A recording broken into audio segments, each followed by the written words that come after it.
Hola, muy buen domingo a todos. Muy buenos días. Listos con el cafecito. Me da gusto nuevamente estar con ustedes. Gracias por compartir conmigo lo más valioso que tienen, que es su tiempo, escuchándome o viéndome. Y bueno, hoy quiero abordar, o mi columna se va a enfocar a lo que yo llamaría paradojas del INAI. Pues resulta que por voz de la presidenta Blanca Lilia Ibarra, presidenta del INAI, en entrevista que escuché en Facebook, en Foro Jurídico, me enteré que entre las afirmaciones que hizo, dijo que gracias al INAI se pudo iluminar a la ciudadanía y se permitió conocer información sobre los desvíos de recursos de casi 30 millones de pesos de aquella asociación civil Provida, o yo más bien le digo pro muerte, ¿no? O vio lo de las tangas y gastos irregulares, ¿no? Digamos, muy similares a los que hoy mismo acusan a un par de consejeros o exconsejeros del propio INAI, pero que extrañamente y contrario a su naturaleza, esa institución que debería vigilar la transparencia, decidió ocultar su información y enterrar la cabeza como las avestruces. También mencionó en esa entrevista, entre lo que manifestó, que gracias al INAI se conoció sobre la estafa maestra y lo de Odebrecht.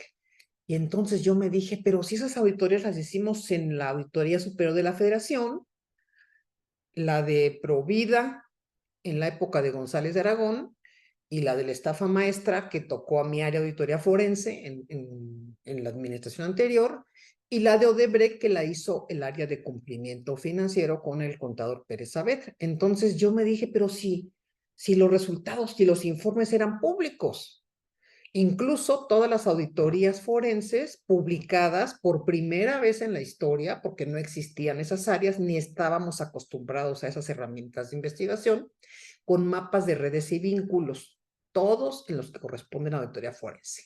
Yo dije, ¿por qué se arroga el INAI como si fuera el héroe de esas revelaciones, cuando los informes claramente establecían todos los modus operandi?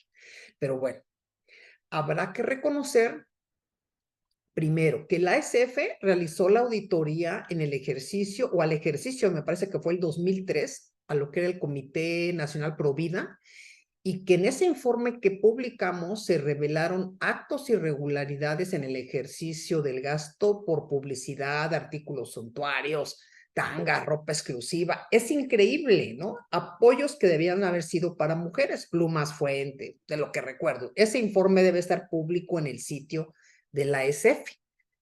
Eh, Falsificación de facturas. Fíjense, desde entonces, que eso no es nuevo, se hablaba de lo que es la falsificación de facturas y se determinó que había empresas que se compraban al mismo, que el propio Provida compraba y que despachaban en el mismo domicilio o correspondían al mismo teléfono de la organización, que un señor Jorge Serrano Limón o Limón tenía cargo, y que el caso fue denunciado en el ámbito penal.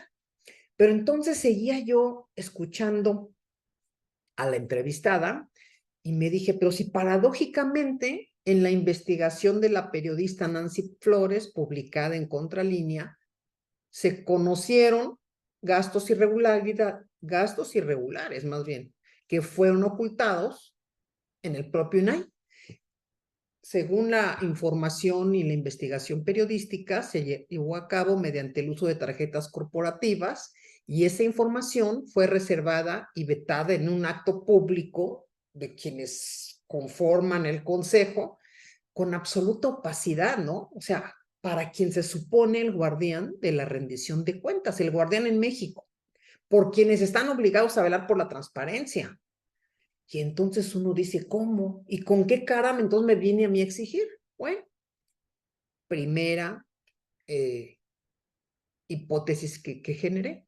Y entonces yo dije, pero la presidenta del INAI, según la propia lectura que hice, ya estaba enterado de esos gastos. Se afirma en la nota.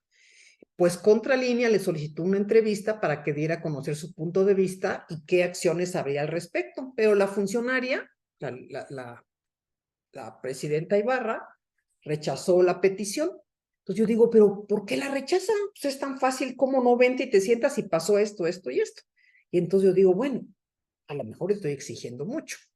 Bueno, y entonces, honrando el nombre de esta columna de hoy domingo, dije, bueno, no obstante, nuevamente, paradójicamente, después de esta investigación periodística, sale un comunicado de la institución. Después de que pidió la cita Nancy y después de que no la aceptaron. Y entonces en ese comunicado institucional se dice que se actuará con todos los recursos administrativos y de fiscalización disponibles para aclarar este y cualquier acto que pudiera considerarse contrario a la legislación y normatividad mexicanas. Yo dije, la misma discursiva, la misma historia dinosaurica. Qué impresionante cómo aprendemos, fíjense, es el lenguaje de la corrupción, ¿no? O sea, no tendrían que platicarnos eso. Y yo siempre he dicho que cuando te dicen algo, hacen lo otro. Bueno, pero tampoco encontré en ningún lado algo interesante que fue resultado de esta investigación. El documento de la renuncia de quienes supuestamente decidieron hacer eso para ponerse a las órdenes del OIC. Y entonces dije, ¿y dónde está el papel de la renuncia? Dicen que renunciaron. Bueno, yo como soy bastante escéptica por la naturaleza de mi perfil de investigadora, pues dije, lo voy a buscar. No lo encontré. Yo le pido, si me escuchan los del INAI, por favor, a alguien que esté desocupado, que puedan publicarlo en redes para que podamos conocerlo. Porque a mí sí me interesa ver la fecha y las condiciones de la renuncia. Y menos que sepamos a partir de qué fecha está. Y entonces yo pienso, como dice una canción, que mienten sinceramente y con ese cinismo supremo que niega lo más evidente, la transparencia. Y fíjense, la opacidad, según lo expresan el diccionario, no permite ver alguna cosa, y hablando del actuar de un individuo, se refiere a que es poco claro, poco honesto en su forma de comportarse. Y entonces aquí tenemos dos términos, dos elementos, la opacidad organizacional y la opacidad individual de alguien, la opacidad de quienes manejan la transparencia de la información. Pero luego entonces me quedé pensando que parece ser que los protagonistas de esta zarzuela aparecen, según una sola nota que no pude corroborar, con fecha 30 de noviembre. Y yo dije, ¿cómo? Pero si dijeron hace tanto que habían renunciado, y entonces empecé a ligar en mi teoría, pues por eso no aparece la renuncia, porque no quieren ver la fecha, y entonces yo sigo, ¿por qué no aprendemos los ciudadanos a leer lo que nos ocultan y exigir cuentas? Tendría que estar publicada, yo no la encuentro. ¡Qué barbaridad! Primero muertos que dignos, me dije, hasta exprimir el último centavo del famoso erario. ¿Y saben qué? Yo quisiera trabajar de heredera. Así me dijo alguna vez un amigo, yo le tomo y le copio esta frase. Quisiera trabajar de heredera para poder gastar feliz el dinero ajeno. O sea, hay quienes se equivocaron de profesión y profesan con júbilo la de funcionario, gastando con una adicción al dinero ajeno. O sea, al dinero ajeno y una adicción al poder. Y eso ha sido lamentablemente la proclividad de muchos funcionarios en distintos niveles gubernamentales, altos, medianos, bajos, federal, estatal, municipal, dispuestos a ocultar y distorsionar la verdad. Pero bueno, estos funcionarios pachás, que en su imaginario se deben sentir admirados, venerados, ¿no? Y es por una situación muy efímera que les da una sensación de poder sobre un entorno. Pero yo voy más allá. No podemos minimizar todo simplemente a un hecho aislado. Lo que sí pudo haber hecho el INAI, fíjense, y en su calidad de institución, a mí en lo particular me queda de ver y mucho, mucho.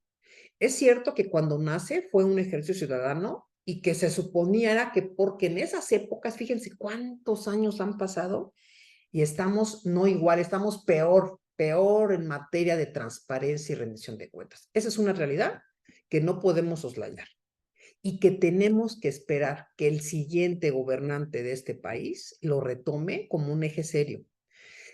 Lo que pudo hacer el INAI en estos 2 sexenios al menos fue impulsar una mejor y mayor transparencia, calidad en la información, y se lo olvidaron porque en ese entramado, justo bajo ese entramado de opacidad, que ahora se ve sumamente turbio, pues se repartían los partidos políticos, este tú, este yo, este para ti, este para mí, bueno, lo vimos inclusive hace poco, y por eso todavía siguen atorados, unos querían a uno, otros a otros. Va el reparto de fichas y nosotros, los ciudadanos, estamos perdiendo horas de nuestra vida entera rogando información, presentando recursos. Déjenme platicarles. Recuerdo muy bien, algunos de ustedes que me ven y me escuchan recordarán que cuando sucede que llega la pandilla que es nombrada en la Auditoría Superior de la Federación y sacan en un modo en el que allanan el laboratorio, el área forense, y tratan de hacernos pasar por corruptos, pues cuando los corruptos hasta hoy claramente, no solamente documentado, evidenciado, todo lo que ustedes quieran, están adentro. Bueno, pues publica en su primera cuenta pública, que fue la auditoría forense que dejamos en desarrollo, publica los informes de esta cuenta pública 2017. ¿Y qué creen? Que los publica sin nombres de los proveedores. Las auditorías que devenían de una serie de informes que dieron pie a la publicidad y al libro llamado Estafa Maestra, que así, a partir de ahí así se llama este entramado, pues ¿qué creen? Que deciden no publicar, no solamente ya sin mapas por primera vez en la historia, sino que ocultan la identidad de las empresas, de los nombres involucrados, de quienes recibían el dinero y tenían la obligación de rendir cuentas. Y entonces te ponían ahí, si no más recuerdo, el proveedor 1 le pasó al proveedor 2 y el proveedor 2 al 3, o sea, unas estupideces del tamaño de quienes las escribieron. Bueno, y entonces me busca un colega periodista y me pide opinar al respecto para el periódico. Y entonces le dije, oye, pero eso, ¿por qué no se lo preguntaste al INAI? Porque yo misma ya lo manifesté en redes, que esa es una incongruencia. O sea, están obligados constitucionalmente a rendir cuentas, a dar los nombres. Están en medio de un escándalo por lo que hicieron, porque traían la consigna de deshacer todo el trabajo que se ha hecho para revelar la alta corrupción. Y entonces me dijo este colega, la verdad te voy a decir aquí en corto, me dijo, le hablé al consejero presidente del INAI y entonces me comentó que no quería, en corto, opinar públicamente sobre eso porque pues es su cuate, el nuevo titular de la Auditoría Superior y que pues no quería broncas. Imagínense, cuando uno hubiera esperado, ahí fue donde yo dije, el INAI valió gorro ya, para mí acabó. O sea, a modo y cuando se supone que estaba en un sistema nacional anticorrupción, y entonces encubriendo a sus pandilleros gubernamentales cómplices del sistema, donde se abrazan y se están apapachando, complicidades por debajo de las alcantarillas. Bueno, me dije yo, pues no se leen la mano entre gitanos. Ni modo que se vayan a querer exigir entre compinches, se cuidan, se cubren. Y ahí salí yo y les dije, lo que decía el artículo, dice todavía el artículo 6º constitucional y la correlación de la ley. Seguramente si lo buscan lo van a encontrar ustedes en medios. Y eso que dijimos hizo que entonces saliera posteriormente a alguien del INAI, ya ni me acuerdo quién, pero bueno, ¿cómo es posible que ellos no exigieran y dijeran, a ver, maestro, ¿y quién fue el que ocultó la información? Porque aquí hay una falta grave. No, pues no, ¿cómo creen? La tardanza, la simulación, la protección entre ellos como miembros del sistema. Bueno, y es otro ejemplo de desvergüenza pública, la ASF, como lo ha sido desde 2018.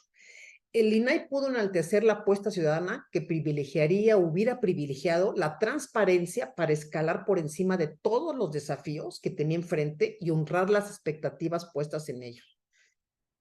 Acepto que me equivoqué, su posición equivocada.